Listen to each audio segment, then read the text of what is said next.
On partage ces moments pour bénir plus d'un. Alléluia. Gloire soit rendue à notre Dieu. Gloire soit rendue à notre Dieu. Le serpent ne demeurera pas dans ta maison. Oui, bien-aimé, le serpent ne sera pas dans ta maison. Oh, nous allons allumer un feu ce soir. Dis avec moi, nous allons allumer un feu ce soir. Que ce feu commence à brûler dans les profondeurs, les coins records de ta maison, dans les coins records de ta vie. Que le feu commence à s'allumer. Si on avait programmé une morsure par un reptile, si on avait programmé une morsure, je t'annonce au nom de Jésus, aucune morsure ne te fera du mal, aucune morsure ne te fera du mal, car la main de l'Éternel est sur ta vie, aigle royal. La main de l'Éternel est sur toi, aigle royal. Ne promène pas des regards inquiets. Tu as reçu l'autorité, tu as reçu le pouvoir de marcher sur les serpents et sur les scorpions, sur toute la puissance de l'ennemi, et rien ne pourra te nuire. Luc chapitre 10, le verset 19. Ce soir, que cette parole soit ton partage, car tu as reçu l'autorité, tu as reçu la puissance de dominer, de marcher sur les puissances de serpents et les scorpions, et rien ne pourra te nuire. Tu as reçu le pouvoir de marcher. Est-ce que tu peux commencer à marcher de là où tu te trouves, aigle royal? Déclare que je marche, déclare que je domine, déclare que j'écrase, déclare que je règne au nom suprême de Jésus. Que tout serpent maintenant soit localisé et foudroyé par le feu de l'Éternel à l'instant même, au nom de Jésus. Ça commence maintenant même. Gloire soit rendue à notre Dieu. Je voudrais partager avec toi encore comme la semaine passée. Oui, comme jeudi passé, je voudrais partager avec toi d'autres signes. Amen, amen. Que ce reptile, cet totem est dans ta maison. Tu peux remarquer certaines choses se produire autour de toi, dans la maison. Des choses que tu vis, que tu ne comprends pas. Tu ne sais pas ce qui se passe. Oh, aigle royal, tu es libre ce soir. Tu es libre ce soir dans le nom de Jésus. Les signes qui montrent que il œuvre, c'est ce reptile, ce totem œuvre dans ta maison. Tu vas commencer à remarquer une chose. Tu vas commencer à remarquer autour de toi des personnes qui ne sont pas vraies, des personnes qui sont fausses, mais ayant l'apparence de la piété, comme on le dit, et étant des loups ravisseurs à l'intérieur. Ces personnes viennent en se camouflant, ils camouflent leur identité, ils viennent auprès de toi par gentillesse, mais ils ont un simple et seul but, c'est de te mordre, de te loigner de la présence de Dieu, de te mordre, bien-aimé. Tu vas remarquer encore d'autres signes, le signe de la séduction. Oh, bien-aimé, aigle royal, lorsque le serpent est rentré dans la maison d'Adam, dans la maison de Ève, il avait un seul et unique but, c'était de séduire Ève, c'était de séduire le couple, de les détourner de la voie principale, de les détourner des véritables objectifs que Dieu avait déjà programmés, que Dieu avait tracé pour eux. Le serpent, lorsqu'il est dans ta maison, lorsqu'il est dans ta vie, il vient t'amener, il a un seul but précis, c'est de te faire sortir du plan de Dieu, c'est de te faire sortir de la grâce de Dieu, c'est de te faire sortir des merveilles du Seigneur, afin que tu sois une personne rejetable. Oh, bien-aimé, ne permets pas que ce reptile, que ce totem rentre dans ta maison. Nous allons déclarer que s'il y a déjà, le feu s'allume et le déloge au nom de Jésus. Sa place est dans le feu. Sa place est dans le feu dévorant. Oh, gloire à toi, Seigneur. Vous allez également remarquer que la présence de ce reptile, il y a des manifestations comme des manipulations. Alléluia. Alléluia, aigle royal, la manipulation. Il vient semer le doute en toi. Il dit, est-ce que Dieu a tellement dit qu'il va te bénir? Est-ce que Dieu a dit qu'il va te guérir? Est-ce que Dieu a dit que 2014 tu vas réussir? Est-ce que Dieu a 2024? Est-ce que Dieu a-t-il dit en 2024 tu dois te marier? Est-ce que Dieu a dit en 2024 tu dois prospérer? Est-ce que Dieu a dit en 2024 tu dois aller de l'avant? Est-ce que Dieu a dit en 2024 tu dois régner? Il vient semer le trouble. Il vient s'aimer le doute. Lorsque cette entité reptilienne est dans ta maison, dans ta vie, il a des buts bien précis. Aigle royal, n'accepte pas que que ce reptile rentre dans ta maison et qu'il prenne le règne et qu'il règne dans ta maison jamais de la vie. Oh, je suis en train de t'annoncer une bonne nouvelle, Aigle Royal. Si tu es connecté, si tu me suis, Aigle Royal, sache que le feu est allumé et qu'il est maintenant en train de consumer et qu'il doit libérer maintenant ta vie, il doit libérer tes finances, il doit libérer ta santé, il doit libérer tes enfants, il doit libérer ton avenir, il doit libérer ta destinée. La présence de ce reptile peut amener également des personnes à te poursuivre. Oui, dans les songes. Tu remarques que parfois tu es poursuivi dans les songes. Parfois ce sont des personnes que tu ne vois point au visage. Parfois ce sont des gens qui sont dans l'ombre, mais tu es poursuivi, tu es oppressé dans les songes. Parfois tu es étouffé, parfois tu as de mal à respirer. Oui, Aigle Royal, c'est le signe que ces reptiles est dans ta maison et dans ta famille. Il est assis en tant que totem. Oui, Aigle Royal, je t'annonce ce soir que c'est ta délivrance au nom de Jésus. Alléluia. Je ne sais pas pour toi, mais dans chaque coutume, oui, dans chaque coutume, bien-aimé Aigle Royal, souvent, les symboles et les significations diffèrent. Alléluia. Je ne sais pas pour toi, dans ta coutume, qu'est-ce que le serpent signifie réellement. Dans ta coutume, il y a des coutumes où c'est un totem que les gens adorent. C'est un totem et il est donné, il est laissé comme héritage. Mais je dis, et j'ai souvent l'habitude de dire que lorsque quelqu'un a reçu un héritage maléfique, lorsque quelqu'un a reçu un héritage diabolique, démoniaque, il dit mon héritage, il dit cela m'a été donné par mes ancêtres, cela m'a été donné par mes aïeux, mais comment va-t-il faire pour garder cet héritage?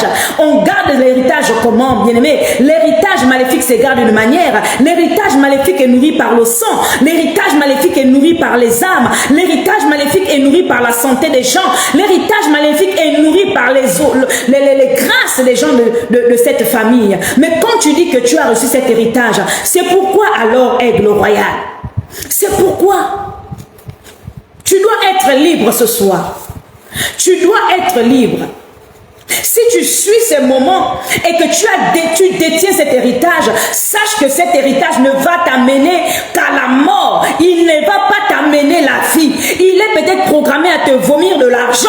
Il est peut-être programmé à te donner ce dont tu n'as pas eu. Oui, ce dont tu recherches. Il est peut-être donc programmé à te promettre des richesses parce que c'est ce que Satan, c'est ce que le serpent, l'animal qui le plus rusé depuis la Genèse, a dit à la femme. Est-ce que Dieu a-t-il réellement dit il ne veut pas que vous mangez de ce fruit pour que vous ne soyez pas comme lui? Oh, Aigle Royal, le serpent ancien, le serpent, ce totem, lorsqu'il est dans ta maison, dans ta vie, il va te promettre des choses qui ne sont pas vraies. En vérité, Dieu t'a déjà doté de toutes ses grâces. En vérité, Dieu t'a déjà doté des bienfaits. Dieu t'a déjà donné la santé. Dieu t'a déjà donné ce dont tu as besoin pour évoluer sur cette terre, pour évoluer dans ce monde. C'est pas un serpent qui est une créature qui va venir te donner ce que le Dieu suprême t'a déjà donné. Oh, Aigle Royal, que tes yeux s'ouvrent ce soir, que tes yeux s'ouvrent ce soir, que ton entendement s'ouvre ce soir.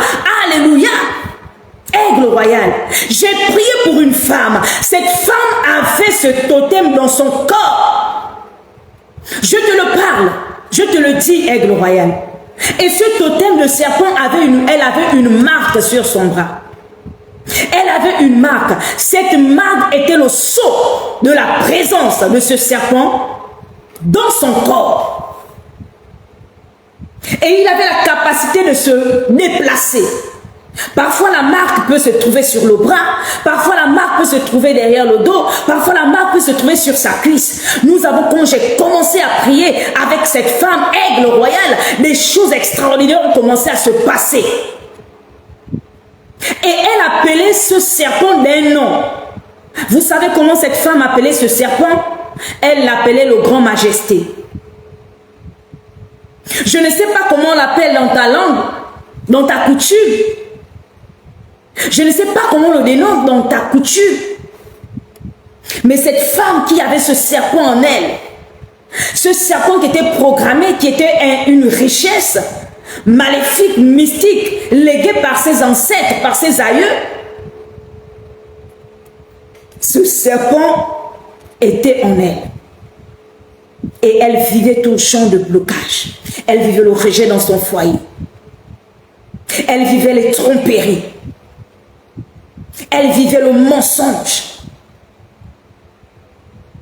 L'instabilité. Le manque de joie. Le manque de liberté. Cette femme avait un problème.